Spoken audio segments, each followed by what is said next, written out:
Welcome back to Third Eye Weekly. We're here today with a very special guest, a writer of our own here at BTR, Veronica Chavez, who's writing an article later this week on adult camping, which is going to be awesome. You guys should stay tuned to read it.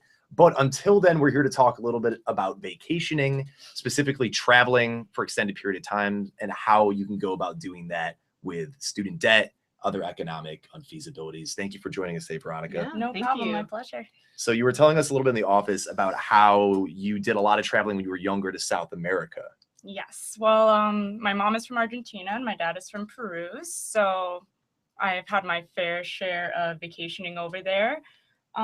It's pretty interesting because you get to see, I have some family that live in very poor areas over there and some family that, are economically stable and live in, the better areas. So I think it was great to have that growing up to really be able to see the disparities that can happen in such countries and not just go to the touristy areas. Yeah. Did you ever have that one realization or some moment that really stuck out to you that you started to realize maybe some of the advantages you had in living in America compared to some of the things you saw in Argentina?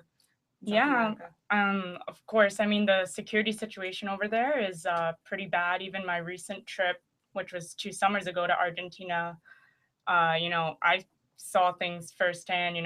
I saw a woman, wearing a messenger bag around her shoulder and somebody just ran by and snipped it right With off. Scissors? Yeah, snipped it right off her body. Wow. Even I had a personal experience. I was in a taxi cab with my family and my aunt had, a small purse just right on her lap and the taxi window was open. And, in America, you would never worry about having, your window open thinking, oh, somebody might run by and grab something. Yeah. Right. Over there, someone just ran by, reached into the taxi and grabbed my aunt's bag from her lap. So it's like, it really made me appreciate how safe I felt, walking around the streets in America as opposed to the stuff you have to worry about over there. Was that in Buenos Aires or another city near there? That was in Rosario. Rosario. Yeah. Okay. And how old were you when you first started traveling? My first trip to Argentina was actually when I was 6 years old. Oh, wow.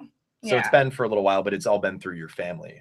Right? Yeah, it's all been through my family. I mean, my parents always made it a point because the rest of my family is pretty much over there. So they didn't want me to just, know of them. And then the few aunts and uncles we have here, they really wanted us to go and connect over there and get a sense of our culture so that we weren't completely Americanized. And so I was able to do that, which it's great. I'm really grateful for. I mean, it's an opportunity that I feel a lot of people our age don't feel like they have available to them. They have these busy work schedules or school or debt, and they don't feel like they can actually get out and plan these things themselves. Yeah. So have you felt like that at all? Like, have you taken any personal travel or vacation for yourself independent of what your family has kind of, allowed for you? Well, not outside of the country. I have done some traveling just to, Las Vegas or Florida or just, going on a cruise or something like that. But nothing to the extent of going out of the country and really immersing myself in the culture without my parents being there. And was that mainly for economic reasons or? Yeah, it was completely for economic reasons. I would love to go do that. And as soon as I'm able to, or as soon as I find an outlet, that would allow me to without spending too much money. I'm going to do it for sure. I mean, it's interesting because a lot of other countries, aside from the US, like Australia and the UK, will offer periods of time where you can just go on sabbatical or you can leave for 4 to 6 months and go travel, and they'll allow that to happen. In America, we don't really see that as much, and people don't want to make these gaps in their careers, these gap years where they're just going to say, okay, I'm going to put everything on hold. So would you prefer to wait for an opportunity where there's a job that will let you do that? Or would you be willing to just say, I'm going to throw caution to the wind and I'm going to go experience travel?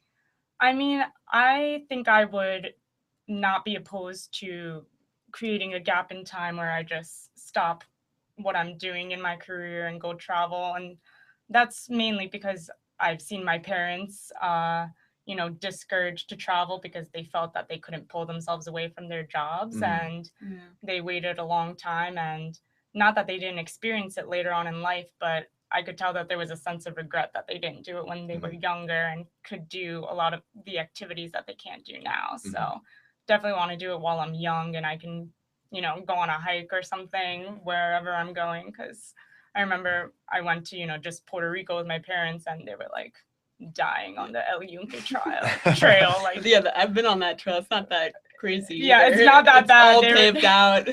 It's very simple trail, but well, the heat, I imagine, is probably pretty intense, right? I mean, the heat was pretty but bad. it's the rainforest, so there's a lot of moisture, and it's actually pretty cool in the rainforest. So you don't even need the drink. You just drink the Yeah, air, right? That's right. So in all your travels and your experience, what would you say were some of the biggest lessons that you learned, and what would you kind of give as advice to people looking to go to South America or to some of these developing areas?